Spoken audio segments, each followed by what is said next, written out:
भागवत पुराण दसम स्कंद 43वां अध्याय कुवलयापीड़ का उद्धार और अखाड़े में प्रवेश। भागवत पुराण दसम स्कंद 43वां अध्याय कुवलयापीड़ का उद्धार और अखाड़े में प्रवेश।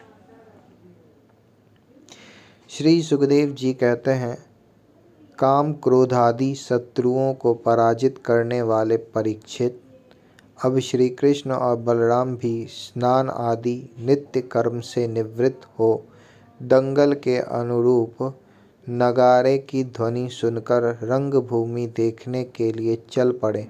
भगवान श्री कृष्ण ने रंगभूमि के दरवाजे पर पहुंचकर देखा कि वहाँ महावत की प्रेरणा से कुवलयापीड़ नाम का हाथी खड़ा है। तब भगवान श्री कृष्ण ने अपनी कमर कस ली और घुंघराली अलके समेट ली तथा मेघ के समान गंभीर वाणी से महावतों को ललकार कर कहा, महावत अहो महावत, हम दोनों को रास्ते दे दो, हमारे मार्ग से हट जा।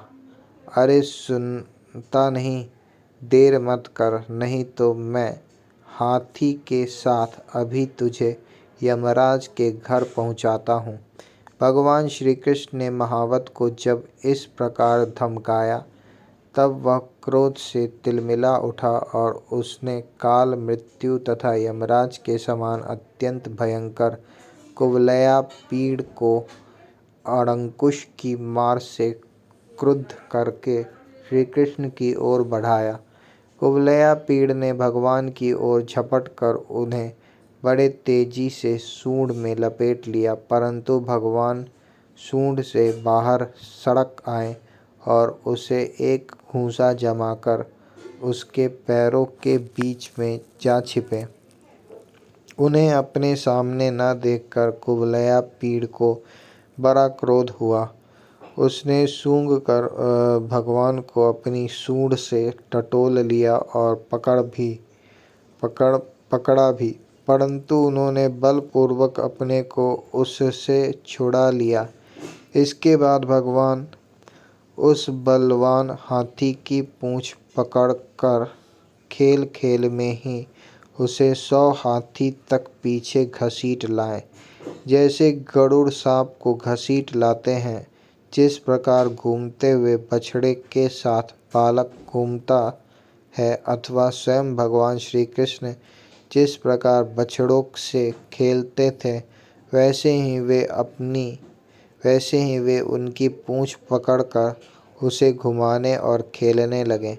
जब वह दाएं से घूमकर उनको पकड़ना चाहता तब वे बाएं आ जाते, और जब वह बाएं की ओर घूमता तब वे दाएं घूम जाते। इसके बाद हाथी के सामने आकर उन्होंने उसे एक घूंसा जमाया और वे उसे गिराने के लिए इस प्रकार उसके सामने से भागने लगे, मानो वह अब छू लेता है। भगवान श्री कृष्ण ने दौड़ते दौड़ते एक बार खेल खेल में ही पृथ्वी पर गिरने का अभिनय किया और झट वहां से उठाकर भाग खड़े हुए। उस समय वह हाथी क्रोध से जल भून रहा था। उसने समझा कि वे गिर पड़े हैं और बड़े जोर से अपने दोनों दांत धरती पर मारे। जब कुवलयापीड़ का यह आक्रमण व्यर्थ हो गया तब वह और भी चिढ़ गया। महावतों की प्रेरणा से वह क्रुद्ध होकर भगवान श्री कृष्ण पर टूट पड़ा। भगवान मधुसूदन ने जब उसे अपनी ओर झपटते देखा तब उसके पास चले गए और अपने एक ही हाथ से उसकी सूंड पकड़कर उसे धरती पर पटक दिया। उसके गिर जाने पर भगवान ने सिंह के समान खेल ही खेल में उसे पैरों से दबाकर उसके दांत उखाड़ लिए और उन्हीं से हाथी और महावतों का काम तमाम कर दिया। परीक्षित मरे हुए हाथी को छोड़कर भगवान श्री कृष्ण ने हाथ में उसके दांत लिए लिए ही रंगभूमि में प्रवेश किया। उस समय उनकी शोभा देखने ही योग्य थी। उनके कंधे पर हाथी का दांत रखा हुआ था। शरीर रक्त और मद की बूंदों से सुशोभित था और मुख कमल पर साक्षात भगवान नारायण के अंश हैं। साक्षात शरीर रक्त और मद की बूंद से सुशोभित था और मुख कमल पर पसीने की बूंद झलक रही थी। परीक्षित, भगवान श्री कृष्ण और बलराम दोनों ही हाथों में कुवलया पीड़ के बड़े बड़े दांत शस्त्र के रूप में सुशोभित हो रहे थे और कुछ ग्वाल बाल उनके साथ साथ चल रहे थे। इस प्रकार उन्होंने रंगभूमि में प्रवेश किया।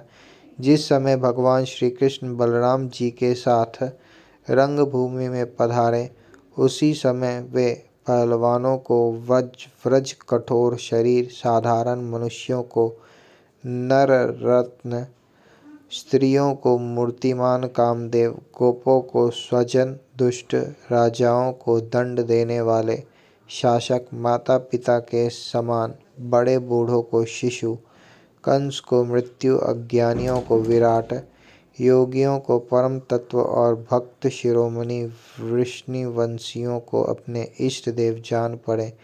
सबने अपने अपने भावानुरूप क्रमशः रौद्र, अद्भुत, श्रृंगार, हास्य, वीर, वात्सल्य, भयानक, बीभत्स, शांत और प्रेम भक्ति रस का अनुभव किया। राजन, वैसे तो कंस बड़ा धीर वीर था, फिर भी जब उसने देखा कि इन दोनों ने कुवलया पीड़ को मार डाला, तब उसकी समझ में यह बात आई कि इनको जीतना तो बहुत कठिन है। उस समय वह बहुत घबरा गया। श्री कृष्ण और बलराम की बाहें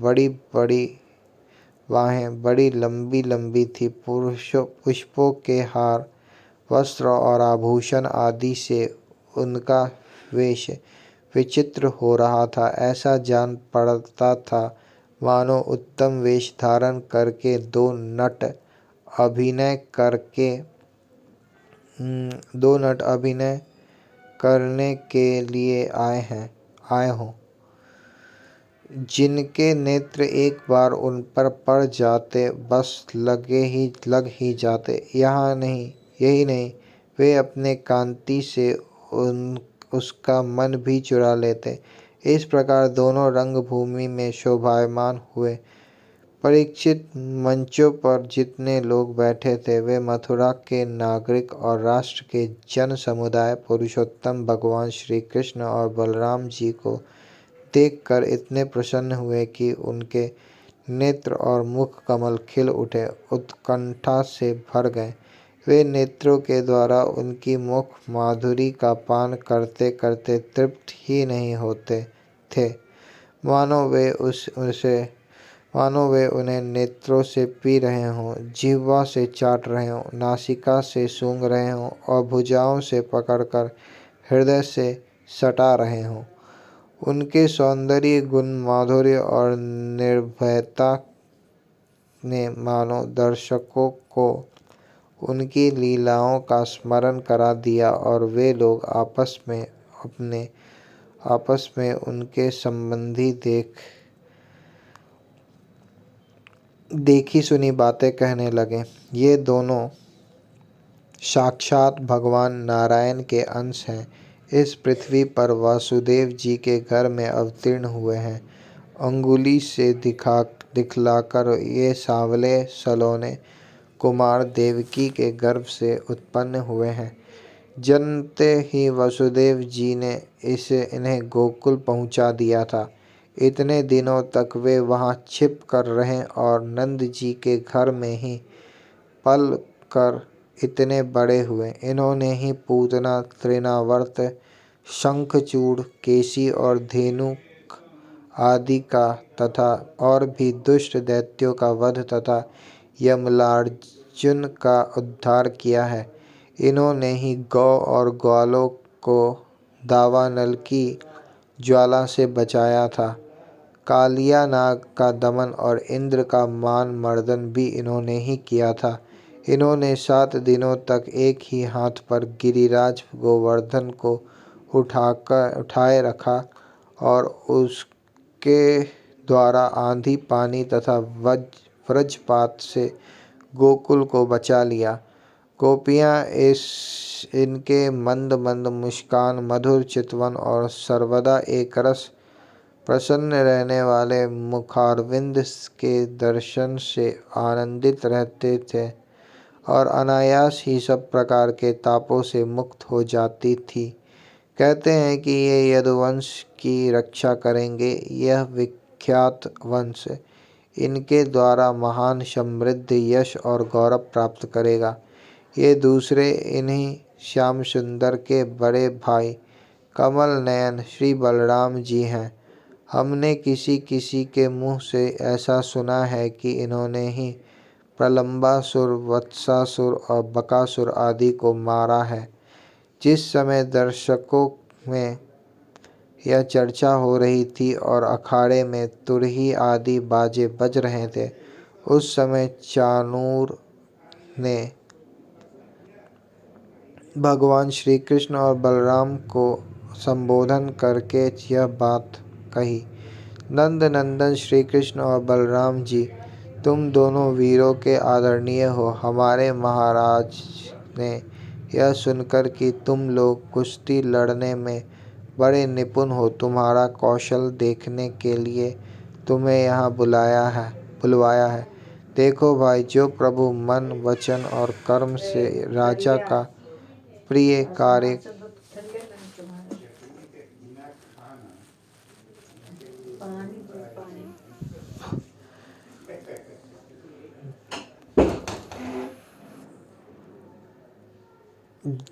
जिस समय दर्शकों में यह चर्चा हो रही थी और अखाड़ों में तुरही आदि बाजे बज रहे थे, उस समय चाणूर ने भगवान श्री कृष्ण और बलराम को संबोधन करके यह बात कही।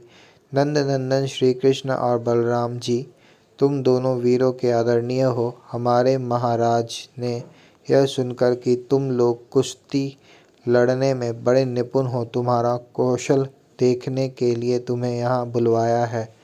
देखो भाई, जो प्रजा मन, वचन और कर्म से राजा का प्रिय कार्य करती है, उसका भला होता है, और जो राजा की इच्छा के विपरीत काम करती है, उसे हानि उठानी पड़ती है।